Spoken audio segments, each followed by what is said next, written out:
নমস্কার, পেন্নাম, সালাম আলাইকুম। আজকে আপনাদের বলার চেষ্টা করব যে আপনারা যদি, আমি জন্মেছি পশ্চিমবঙ্গের হাওড়া জেলার বাগনান বলে ছোট্ট একটি জায়গায়, একটি মধ্যবিত্ত পরিবারে। কিন্তু সবারই তো একটা স্বপ্ন থাকে। আপনার যদি স্বপ্ন থাকে যে আপনি কোটিপতি হবেন, তাহলে খুব মুশকিল ব্যাপারটা। কারণ রাতারাতি বড়লোক হওয়াটা খুব মুশকিল।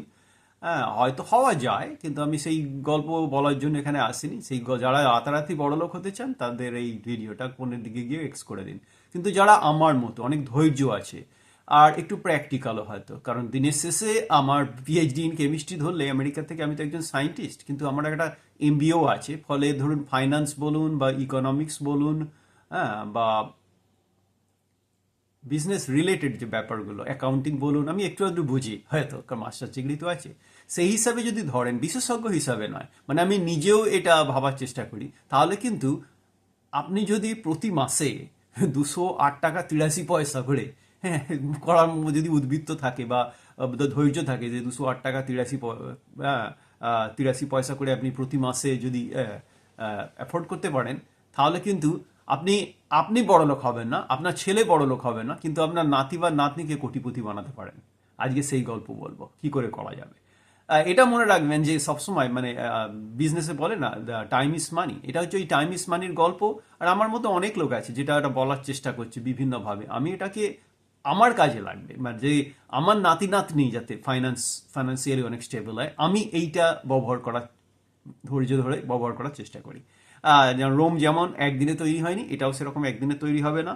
আর এটা ভীষণ বিরক্তিকর একটি মেথড এবং ভীষণ পেইনফুলি স্লো যাকে বলে, মানে কচ্ছপের গতিতে আপনি এগোবেন। হুম। আর আমি যা বলে যাচ্ছি এর ডিটেলস এটা বলার চেষ্টা করছি, আপনি ডিটেলসের বদলে আপনি এই কনসেপ্টটা নিয়ে একটু ভাবুন। কারণ আমি তো বিশেষজ্ঞ নই। আমাকে ওই যেটা ডিফারেন্সিয়াল ইকুয়েশন যেমন একটা ট্রায়াল সলিউশন নিয়ে শুরু করতে হয়, এই ট্রায়াল সলিউশনটা গিয়ে দেখ, তারপরে ট্রায়াল সলিউশনটা যদি কাজ করে বা কাজ না করে সেটাকে ইমপ্রুভ করে এক্স্যাক্ট সলিউশনে নিয়ে যাবেন। তো আমি যে গল্পটা বলবো, আমাকে ওরকম কথা ধরবেন না। আমি তো দেশের ব্যাংকের ইন্টারেস্ট রেটও জানি না, কিছু জানি না। আর শুরু করা যাক কি করে আপনার আমার মতো সাধারণ লোক, হ্যাঁ, যে একটু ধৈর্য নিয়ে, আমাদের জেনারেশন নয়, আমাদের ছেলে পেলেদের জেনারেশন নয়, বাট তার পরের জেনারেশন, থার্ড জেনারেশন থেকে আপনি বড় লোক করতে পারবেন। আর এই বিদ্যাটা যদি আপনার ছেলেকে শিখিয়ে যান, হ্যাঁ, তাহলে আপনার ছেলে আবার তার থার্ড জেনারেশন, আপনার নাতি বা নাতনি সেই সব ছেলের থেকে শিখবে। ফলে এটা চলতেই থাকবে। দিনের শেষে আপনি খুব মিডল ক্লাস একটা ফ্যামিলি, আমার মতো একটা ছোট্ট, হ্যাঁ, মানে ফাইন্যান্সিয়াল ব্যাকগ্রাউন্ড থেকে আপনি কিন্তু একটা বংশানুক্রমে কোটিপতি হয়ে যাবেন। কি করে শুরু করবেন? যেদিন আপনার নাতি বা নাতনি জন্মাবে, হ্যাঁ, সেই দিন একটু কম খরচ করে হোক, একটু বাজার চেপে হোক, বা অন্নপ্রাশনের জন্য বা সমস্ত কিছু খরচ হোক, যে করে খরচ হোক, আপনি 2000 টাকা জোগাড় করুন। সেই 2000 টাকা দিয়ে আপনি ইটিএফ কিনুন। না, আমি এখানে মার্কেটের গল্প বলতে আসিনি। ছোটবেলায় আমার এম খুব খারাপ ছিল, ফলে আমি এক মুঠো কচ ছুঁড়তাম যে একটা না একটা লেগে যাবে। ইটিএফ আর ইলেকট্রনিক ট্রেডিং ফান্ড, মিউচুয়াল ফান্ডও হতে পারে, কোনো অসুবিধা নেই, যেটাতে এই দেশে রিটায়ারমেন্ট টাকা রাখে। ওতে কি বলুন তো, আমরা তো বিশেষজ্ঞ নই। আর আমি অনেক শুনেছি, হেই আমার পাড়ার ছেলেটা খুব ভালো এখন, মানে স্টক মার্কেটে খুব ভালো কাজ করছে। দাদা, স্টক মার্কেট একটা অন্য গল্প। হ্যাঁ, কারণ স্টক মার্কেটটা তো একটা কারখানা নয় যে যেটা খেলনা তৈরি করে বা আলতা তৈরি করে বা সিঁদুর তৈরি করে বা, হ্যাঁ, বা প্লাস্টিকের বাস্কেট তৈরি করে। স্টক মার্কেট হচ্ছে কিছু লোক পয়সা নষ্ট করবে, সেই পয়সা মানে লুজ করবে, হারাবে, আর সেই পয়সাগুলো কিছু লোকের পকেটে ঢুকবে। এবার ওটা অনেকটাই লাখ নির্ভর। তো আমরা তো আমি কপাল নিয়ে জন্মাইনি দাদা। তো আমি করি কি, যাতে কম লাখ লাগে সেই রকম একটা ব্যাপারের দিকে যাই। ইটিএফ এর গল্প হলো, ওর পেছনে হয়তো 500খানা কোম্পানি আছে, রাইট? খুবই আনন্যাচারাল যে 500টা কোম্পানি একই দিনে পড়ে যাবে, একই দিনে উঠে যাবে। ফলে ওরা লাভ হলেও লাভটা আকাশ ছোঁয়া হয় না, আর ক্ষতি হলেও ক্ষতিটা একদম পাতালে গিয়ে পড়ে না। তো ইটিএফটা আমার কাছে সেফ, আমি বুঝি না। আর ওই 500টা কোম্পানি হবে কি, যে কোম্পানিগুলো ঠিকঠাক পারফর্ম করবে না প্রতি 3 মাস ছাড়া ছাড়া, ওই মানে ওই পচা আলুকে বেছে দিয়ে নতুন আলু দিয়ে রিপ্লেস করে দেবে। ফলে আমি বিশ্বাস করি ইটিএফটা আমার মতো যারা কম জানে আর কি, কম বোঝে, হ্যাঁ, তাদের অত সময় নেই, তাদের জন্য ইটিএফটা আইডিয়াল। এবার আপনি এই 2000 টাকা দিয়ে, যেদিন আপনার নাতি বা নতানি জন্মালো, সেই জন্মদিনে 2000 টাকাটা একটা ইটিএফে ইনভেস্ট করুন, উইথ ওয়ান কন্ডিশন, যে ইটিএফে যে প্রত্যেক মাসে হোক বা 3 মাসে হোক বা 6 মাসে হোক যে ওরা ডিভিডেন্ডটা দেবে, সেটাও আবার রিইনভেস্ট হতে থাকবে যতদিন আপনি পালন করবেন। আর এই ইটিএফটা ধরুন আপনাকে তো একটা নমিনি রাখতে হবে, তো আপনি ওই নাতি বা নাতনির নামটা নমিনিতে রাখলেন, তার কেয়ারটেকার হিসেবে আপনার ছেলের নামটা দিলেন, আর কাউকে কিছু বলার দরকার নেই। এবারে করবেন কি, প্রত্যেক মাসে 200 টাকা করে আপনি জমা দেবেন। এবার প্রত্যেক মাসে 200 টাকা করে জমা, মানে বছরে ধরুন 12×2=24, 2400 টাকা। এবার এইটা আপনি করবেন 20 বছর, ওটা সময় লাগবে। যে বললাম না, রোম একদিনে তৈরি হয়নি। আপনি খুব কম পয়সা দিয়ে কি করে কোটিপতি হবেন সেই গল্প করার চেষ্টা করছি। তাতে হলো কি, 20 বছর ধরে, মানে 240 মাস, রাইট, 240 মাস ধরে আপনি যদি 200 টাকা করে জমা দিন, ওটা হলো 48,000 টাকা। আর প্রথমে 2000 টাকা ধরলে 50,000 টাকা। তো আপনার টোটাল 20 বছরের আপনার ইনভেস্টমেন্ট হলো, আপনার নিজের ইনভেস্টমেন্ট হলো 50,000 টাকা, যেটা প্রতি মাসে দাঁড়াবে, হ্যাঁ, 50,000কে যদি আপনি 240 দিয়ে ভাগ করেন, 208 টাকা 83 পয়সা প্রত্যেক মাসে। ওটা হচ্ছে আপনার ইনভেস্টমেন্ট। 20 বছর যেদিন কমপ্লিট হবে সেই দিন, হ্যাঁ, আমার তো কোনো মানে সায়েন্সের এমবিএ করার জন্য বিজনেস ক্যালকুলেটর ছিল, তো আমি বিজনেস ক্যালকুলেটর এই নাম্বারগুলো ফুট করলাম যে আমি 2000 টাকা ইনিশিয়াল ইনভেস্টমেন্ট, আর 200 টাকা করে প্রতি মাসে, আর যদি 10% অ্যাভারেজ রিটার্ন হয়, কিছু কিছু বছর আসবে যেখানে স্টক মার্কেট আপনাকে প্রচুর রিটার্ন দেবে, সুতরাং আপনার ইটিএফও ভালো রিটার্ন দেবে। আবার কিছু কিছু বছর আসবে যেখানে রিটার্ন স্টক মার্কেট এমন একটা গোত্তা খাবে 2008 বা 2018 মতো, তখন যেহেতু আপনার ইটিএফ, আপনি কিন্তু অতটা হারাবেন না, আপনি হয়তো বছরের শেষে আবার রিকভার করে 2% 4%-এ দাঁড়িয়ে যাবে ব্যাপারটা। তো আমি ধরছি অ্যাভারেজ 10%, হ্যাঁ, যে আপনি যে একটা ইটিএফ অনেক দীর্ঘমেয়াদী খাতে রাখেন, অ্যাভারেজ 10% পেয়ে যাবেন। তো এই 10% ধরলে আমার বিজনেস ক্যালকুলেটর বলছে আপনার ওই 50,000 টোটাল আর কি, মানে 2000 টাকা প্রতি মাসে যেদিন জন্মেছে, আর 200 টাকা করে প্রতি মাসে নেক্সট 20 বছরে, আর কন্টিনিউয়াস ওই প্রত্যেকটা যে ইন্টারেস্ট আসবে প্রতি মাস বা বলুন বা প্রতি 3 মাস, এটা কিন্তু আবার রিইনভেস্ট হতে থাকবে। আপনি ওখান থেকে একটি পয়সাও নেবেন না, কারণ ওটা আবার ট্যাক্স ব্রেকেও সাহায্য করে, দীর্ঘমেয়াদী যেটা। তাহলে আমার বিজনেস ক্যালকুলেটর বলছে যে 20 বছর পরে, হ্যাঁ, আপনার নাতি বা নাতনির জন্য আপনি যে টাকাটা জমানোর চেষ্টা করছিলেন, সেটা হবে একক দশক শতক হাজার অযুত লক্ষ, একক দশক শতক হাজার অযুত লক্ষ, 1,66,529 টাকা 91 পয়সা। বড় কিছু নয়। এরপরে আসল গল্পটা শুরু হবে। ওই বিজনেসে যেটাকে বলে টাইম ইকুয়ালস মানি। আপনি আর একটি পয়সাও ওই অ্যাকাউন্টে ইনভেস্ট করবেন না, শুধু ওই অ্যাকাউন্টটাকে অ্যাক্টিভ রেখে যাবেন। মানে ওই অ্যাকাউন্ট থেকে ওই যে আপনার যে হলো 1 লক্ষ, আপনার যে 50,000 টাকাটা ফুলে ফেঁপে, হ্যাঁ, 20 বছরে দাঁড়িয়েছে, হ্যাঁ, 1,66,529 টাকা 91 পয়সা, আপনি সেটা নেক্সট 45 বছর ধরে ওই ইটিএফটাকে চালিয়ে যাবেন। অফকোর্স আমি তো অতদিন বাঁচবো না, কিন্তু আমার ছেলে বেঁচে থাকবে, হ্যাঁ, যে আমার নমিনি, আমার নাতি বা নাতনি চলতে থাকবে, হ্যাঁ। এতে হবেটা কি, তার যখন রিটায়ারমেন্টের বয়স হবে 65 বছর বয়সে, হ্যাঁ, মেয়ার ইনভেস্টমেন্ট 10% যদি ধরুন, আপনি তার একটা পয়সাও তো জমা দেবেন না। 20 বছর পরে আপনার একটা পয়সা আপনাকে খরচ করতে হবে না, হ্যাঁ। এবারে ওই পয়সাটা ফুলে ফেপে তার যখন 65 বছর বয়স হবে, রিটায়ারমেন্টের কাছাকাছি, সেই অ্যামাউন্টটা দাঁড়াবে, আমার বিজনেস ক্যালকুলেটর বলছে 1,47,13,613 টাকা 80 পয়সা।